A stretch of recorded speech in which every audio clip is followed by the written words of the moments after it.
ကျွန်တော်နာမည်ကတော့မျိုးနောင်လို့ခေါ်ပါတယ်ဒီနေ့ပြန်ပွဲမှာမျိုးကျွန်တော်ပြန်ပွဲတက်လိုက်တာနဲ့တော့နည်းနည်းပါတော့ရန်စိတ်လို့ရှာတယ်ဒါပေမဲ့ကျွန်တော်အကောင်းဆုံးဖြစ်ပြန်နိုင်ခဲ့တယ်အပြီးကျွန်တော်ဆုရရတဲ့အတွက်ကျွန်တော်ရန်ဝတ်တာပါတယ်ဒီပြန်ပွဲမှာပြန်ဝင်ဖို့ကကျတော့ကျွန်တော်ဒီပြန်ဝင်ခြင်းအဖြစ်ကျွန်တော်ရဲ့ပြောမယ်ဆိုကျွန်တော်ကဒီ咖啡အကြောင်းကိုပြောတဲ့အတွက်ကြောင့်မလို့ဒီ coffee နဲ့ပတ်သက်တဲ့ဟာတွေဘယ်လိုမျိုးတာဘယ်လိုမျိုးဆောင်ရမယ်ဟာတွေတည်ရပြီးမှကျွန်တော်ရဲ့ဒီတိတ်ပညာနဲ့ပတ်သက်ပြီးကျွန်တော်ဆက်လက်ပြီးမှဒီထုတ်ပြတော့ပါမယ်ကျွန်တော်ရဲ့ဒီ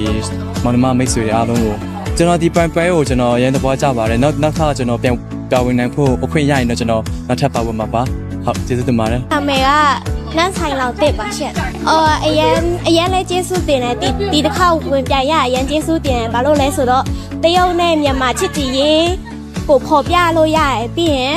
ကိုရဲ့တရုတ်စာကိုလည်းပိုကောင်းအောင်လေ့ကျင့်လို့ရတယ်အရင်တိတ်ပဲရှိရပြီးတော့နောက်ခေါက်ဝင်ပြိုင်ဖို့လဲအများကြီးစိတ်ဝင်စားမှုရှိကိုပိုပြီးတော့ပိုကောင်းအောင်ဒီထက်ပိုပြီးတော့အများကြီးတိုးတက်အောင်လုပ်မယ်ရှင့်